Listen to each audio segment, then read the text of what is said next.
Hi friends, good morning. ఎలా ఉన్నారు friends అందరూ? నేనైతే చాలా బాగున్నాను. మీరు కూడా బాగున్నారని అనుకుంటున్నాను.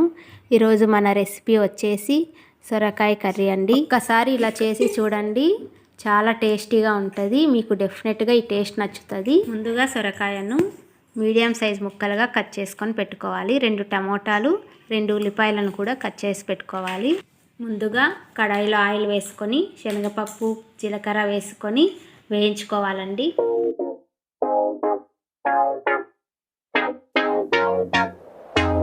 ఇందులోనే కరివేపాకు, కట్ చేసుకున్న ఉల్లిపాయలు వేసుకొని బాగా ఫ్రై చేసుకోవాలండి.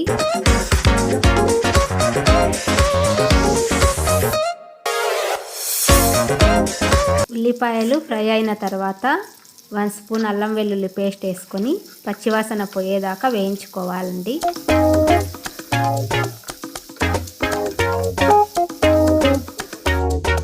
ఇందులో 1 స్పూన్ పసుపు వేసుకొని బాగా కలుపుకోవాలి.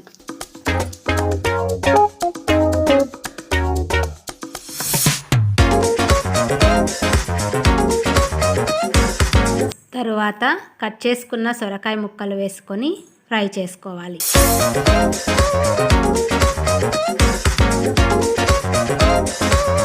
కొద్దిగా సాల్ట్ వేసుకొని కలుపుకోవాలండి. దీనివల్ల సొరకాయ ముక్కలు తొందరగా మగ్గుతాయి. సొరకాయ ముక్కలు ఉడికేలోపు ఇక్కడ నేను కారానికి బదులు పచ్చిమిర్చి కారం వాడుతున్నా అండి.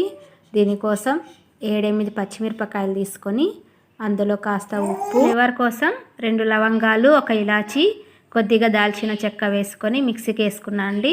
ఇవి పచ్చిమిరపకాయలు చాలా కారం ఉన్నాయండి, చూసి వేసుకోండి మీ టేస్ట్ను బట్టి. ఇందులో టమోటాలు వేసుకొని బాగా మిక్స్ చేసుకోవాలి.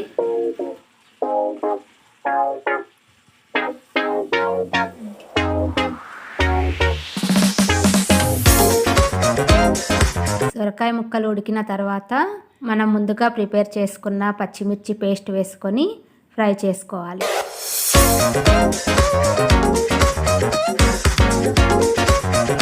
పచ్చిమిర్చి పేస్ట్ బాగా ఫ్రై అయిన తర్వాత కొద్దిగా పాలు వేసుకొని బాగా మిక్స్ చేసుకోవాలండి. దీనివల్ల టేస్ట్ అనేది చాలా బాగుంటుంది.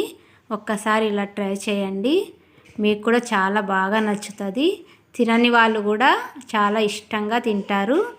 మనం చివర్లో ధనియాల పొడి, కొద్దిగా కొత్తిమీర వేసుకొని దించేసుకుంటే మన ఎమ్మి సొరకాయ కూర రెడీ అయిపోతుందండి.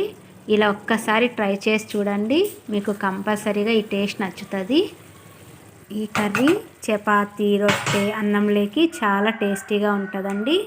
ఒక్కసారి ఇలా ట్రై చేసి చూడండి, మీకు చాలా బాగా నచ్చుతుంది. ఈ రెసిపీ గిన మీకు నచ్చినట్టయితే ప్లీజ్ లైక్ చేయండి, షేర్ చేయండి, సబ్స్క్రైబ్ చేయండి. Thank you for watching.